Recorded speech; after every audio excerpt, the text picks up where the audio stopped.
स्वागत है दोस्तों आपका अपनी YouTube channel all type content में। नमस्कार दोस्तों, आज के इस वीडियो में हम एक ऐसे टॉपिक पर बात करने जा रहे हैं जो सिर्फ इम्पोर्टेंट नहीं बल्कि बहुत ज्ञानवर्धक है।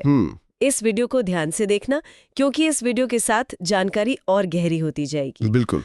आज हमारे सामने जो आधिकारिक आंकड़े और रिपोर्ट्स हैं उन्हें देखकर मैं तो सच में हैरान रह गई हूँ। ये सिर्फ एक आम चर्चा नहीं है।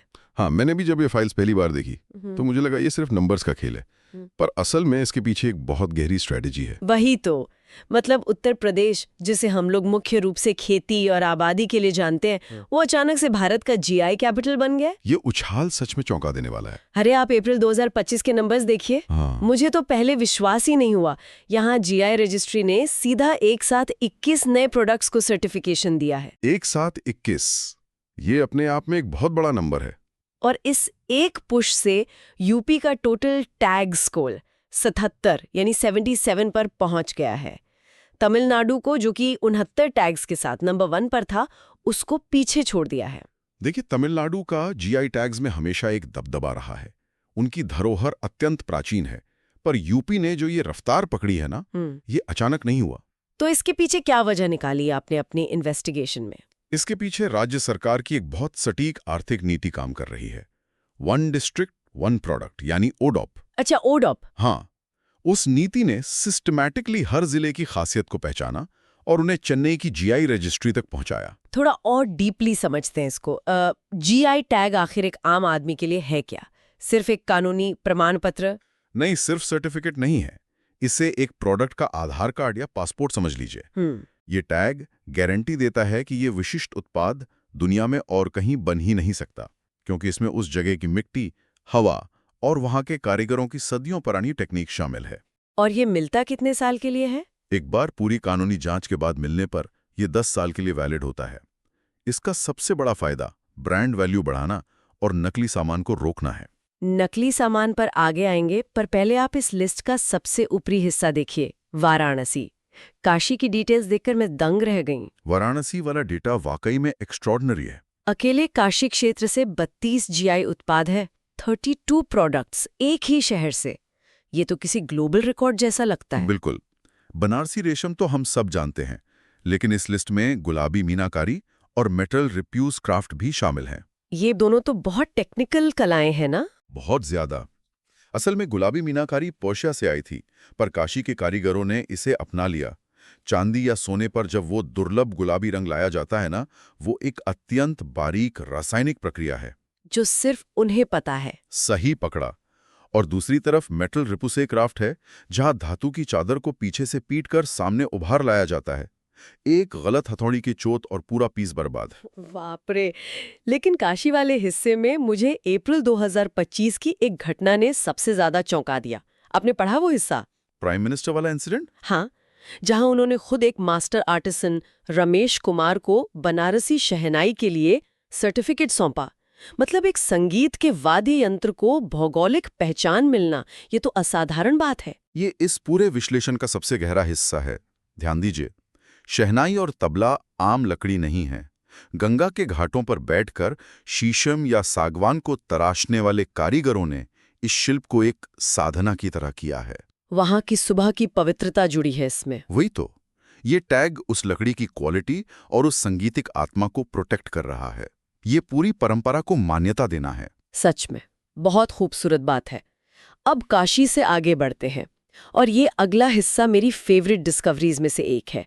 सेंसरी एक्सपीरियंसेस, यानी हमारी इंद्रियों से जुड़ी चीजें। आप कन्नौज की बात कर रही हैं। The Grasse of the east. France का ग्रास परफ्यूम कैपिटल है, पर कन्नौज की देग भाप का विधि का जो वर्णन मैंने सोर्स में पढ़ा, वो किसी प्राचीन चमत्कार जैसा लगा मुझे।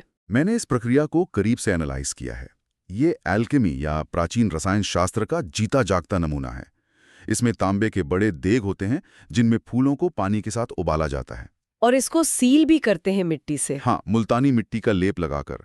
फिर एक बांस की नली, जिसे चोंगा कहते हैं, उसके जरिए भाप एक दूसरे बर्तन भापका में जाती है। और सबसे आश्चर्य की बात यह है कि तापमान कंट्रोल करने के लिए आज भी कोई थर्मोमीटर नहीं है इनके पास, सिर्फ हाथ का अनुभव। यही तो इनकी असली मास्टरी है। और इस मास्टर क्लास का सबसे बड़ा रिजल्ट है मिट्टी अत्तर।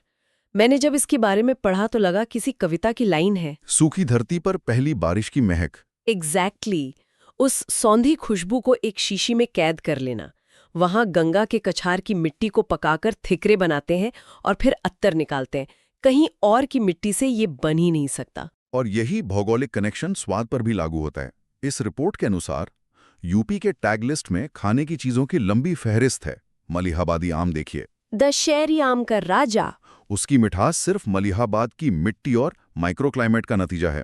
या आगरा का पेठा और महोबा का देशावरी पान ले लीजिए। महोबा के पान का इतिहास तो चंदेला राजपूतों के समय का मिलता है। उसका टेक्सचर बुंदेलखंड की सूखी मिट्टी की देन है। और मुजफ्फरनगर का गुड़, वेस्टर्न यूपी की बेल्ट से आने वाला बिना केमिकल का ट्रेडिशनल गुड़ हमेशा ग्लोबल डिमांड में रहता है। तो इसका मतलब अगर कोई और मार्केट में अपने प्रोडक्ट को आगरा का पेठा बोलकर बेचेगा तो उस पर कानूनी कार्रवाई होगी अब। एग्जैक्ट यही पॉइंट है। ये टैग उनकी असल पहचान को प्रोटेक्ट करता है। और इस कानूनी सुरक्षा की सबसे ज्यादा जरूरत उन छोटी कारीगरों को है जो मिट्टी, धागे और धातु के साथ काम करते हैं। टेक्सटाइल्स वाला डेटा तो और भी हैरान कुन है। लखनऊ की चिकनकारी देखिए, इसमें 36 अलग अलग तरह के टांके हैं जो रेशम पर कढ़ाई करते हैं। और रामपुर पैचवर्क, जिसमें वेलवेट और जरी के छोटे टुकड़ों को जोड़ के मुगल एस्थेटिक्स को जिंदा रखा गया है।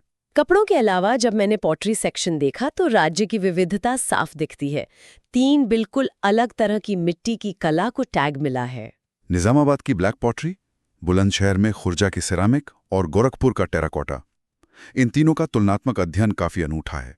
निजामाबाद वाली तो देखने में चांदी जैसी चमकती है, पर वो मिट्टी की होती है ना? हाँ, क्योंकि भट्टी में पकाते समय चावल की भूसी के साथ सील कर देते हैं, जिससे धुआं अंदर ट्रैप हो जाता है। फिर जिंक पाउडर से निशान बनाते हैं। और खुर्जा पॉटरी बिल्कुल अलग है। उसमें पर्शियन ब्लू और लाल रंग का ग्लॉसी फिनिश होता है। जबकि गोरखपुर का टेराकोटा पूरी तरह रस्टिक है। लाल मिट्टी के घोड़े और हाथी, जिनमें किसी सांचे या मोल्ड का इस्तेमाल नहीं होता। हर पीस सिर्फ हाथ से बनता है। फिर लिस्ट में फिरोजाबाद की ग्लास इंडस्ट्री आती है।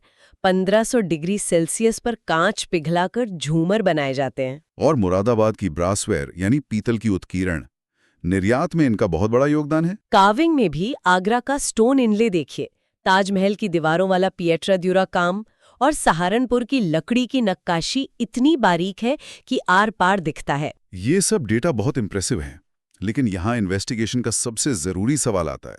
इस सब का असली मतलब क्या है? आर्थिक तौर पर इन 77 टैग्स का क्या असर हो रहा है? यही मेरा अगला सवाल था आपसे।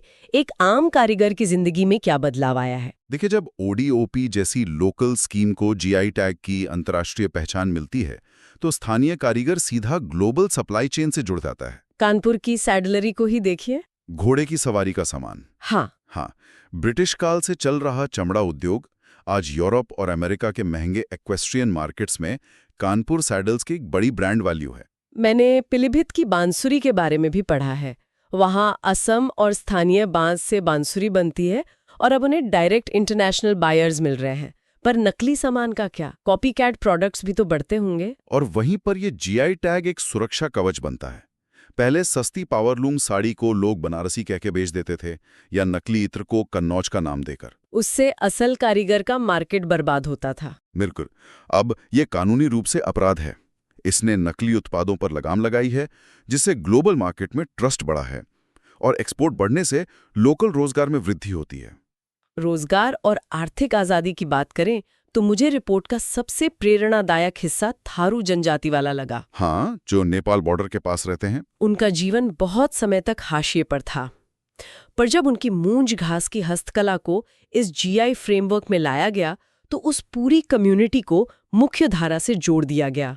ये असली सोशल एम्पावरमेंट है। इसे आत्मनिर्भर भारत का सबसे सकारात्मक उदाहरण कह सकते हैं। जब गांव के कारीगर को उसकी सदियों पुरानी कला का सही दाम मिलता है तो उसे शहर मजदूरी करने नहीं जाना पड़ता। उसकी आने वाली पीढ़ी इसमें गर्व महसूस करती है। तो इस पूरी गहन चर्चा का निष्कर्ष ये निकलता है कि उत्तर प्रदेश सिर्फ आबादी या खेती तक सीमित नहीं है। ये अपने इंटेलेक्चुअल प्रॉपर्टी और कल्चर के मामले में देश में सबसे आगे खड़ा है। एक राज्य, अनेक रंग का परफेक्ट ब्लूप्रिंट। हाँ, जहां हर जिले की एक ऑथेंटिक और कानूनी सुरक्षित पहचान है जो किसी फैक्ट्री में नहीं बल्कि वहां की मिट्टी और सदियों के अनुभव में रची बसी है। सही कहा आपने। और इस चर्चा को विराम देने से पहले मैं इस रिपोर्ट के आधार पर एक बड़ा सवाल खड़ा करना चाहता हूँ। बोलिए। अगर मात्र एक लीगल सर्टिफिकेशन कन्नौज की हजारों साल पुरानी परफ्यूमरी को बचा सकता है या थारू जनजाति को इंटरनेशनल बॉर्डर्स के पार आत्मनिर्भर बना सकता है, तो जरा सोचिए कि देश के कोने कोने में छोटे गांव में ऐसी कितनी और धरोहरें छिपी होंगी। सच में कितने ऐसे स्वान और हस्तकलाएं होंगी जो आज सिर्फ इसलिए दम तोड़ रही हैं क्योंकि उनकी पहचान को कानूनी ढाल नहीं मिली है। बिल्कुल। कितना कुछ ऐसा है जो सिर्फ डॉक्यूमेंट ना होने की वजह से लुप्त हो रहा है। क्या अब समय नहीं आ गया कि इन अप्रोचेस को एक बड़े नेशनल मूवमेंट का रूप दिया जाए ताकि हर छोटे कारीगर को उसका सही सम्मान मिले? ये सच में एक बेहद गहरा और सोचने पर मजबूर कर देने वाला सवाल है, जिस पर आगे चलकर हम सबको ध्यान देना ही होगा। आज की इस बेहद दिलचस्प चर्चा के लिए हम यहीं रुकेंगे। इस सफर में हमारे साथ जुड़े रहने के लिए धन्यवाद।